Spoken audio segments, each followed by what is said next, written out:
Welcome to this week's Frankly Golf video, sponsored by the Frankly Frog Putter. This week we'd like to talk about our visit to the PGA show and specifically the amazing drivers we saw. Frank, you'd fun, right? I had a lot of fun. Absolutely. So, any overall observations or thoughts? I think I wasn't surprised that everybody's claiming that they're getting more distance, because that's the marketing word, distance, and there's distance and even more distance. Well, we love distance, so let's get started. Let's talk about the Callaway Epic Flash driver. Any thoughts on that?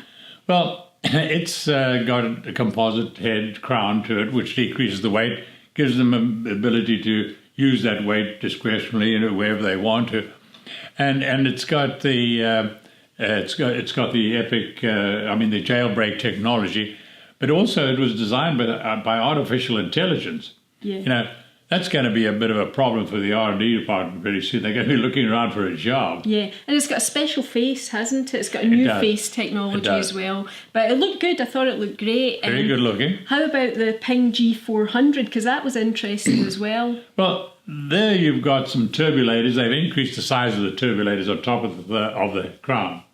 What that does is disturb the air a little bit before it starts going over the crown, and that delays the separation point between laminar flow and turbulent flow.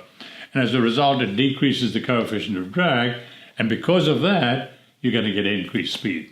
Oh, we love it. Speed, physics. I love it when you talk about physics, Frank. It just makes so much sense.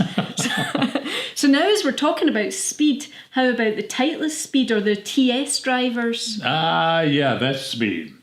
There are two TS speed drivers, the TS2 and the TS3. The TS2 allows you to be more aggressive and swing as hard as you can because it's more forgiving.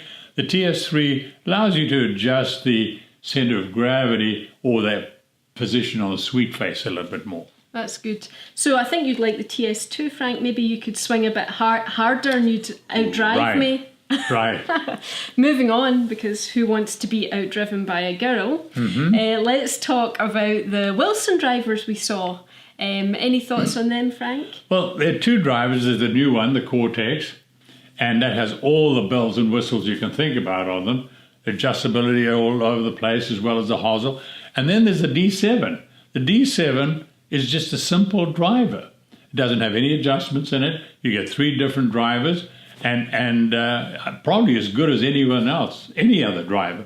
However, not to have too many adjustments on the club, because most people just mess them up. Yeah, and it comes in at a pretty competitive price point. Oh, right? yes. I also thought the Lynx driver with the interchangeable faces was interesting. What did you think about that one? That's a new concept.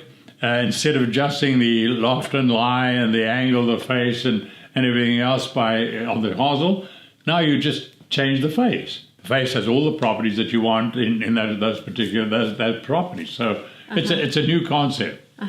And my personal favourite was the Dark Art of Distance from Mizuno with the ST190 driver. Sounds almost magical, Frank. It sort of reminds me of Harry Potter. This is a very good driver. I mean, it's a good-looking driver, and it's well-designed, and I think it also has a composite crown to it, so decreasing the weight. Most the clubs are decreasing the weight of the crown to get the center of gravity moved down if they want to. But now all you need is a little bit more magic and your Nimbus 2000 and your magic wand. Yeah, I didn't know you were a Harry Potter fan, Frank. I know about it. So is there any driver that you would say was magical? No, I haven't had an opportunity to test them. But even if I could, I don't know that I'd be able to tell the difference between most of them, because they're all so good. Yeah. They're claiming distance and accuracy and more forgiveness, etc. But remember, the laws of physics and the RNA rules and USGA rules are governing distance. And so it's very hard to really get anything significant there. But if you believe you can get distance, you certainly will. The placebo effect is absolutely alive and well. We love it, and again, you're right, Frank. Now I think I just want to go and hit some balls. Right. Yeah, see how far I can hit it. Next week we'll be back. We'll be discussing golf balls and irons, but until then, may the frog be with you.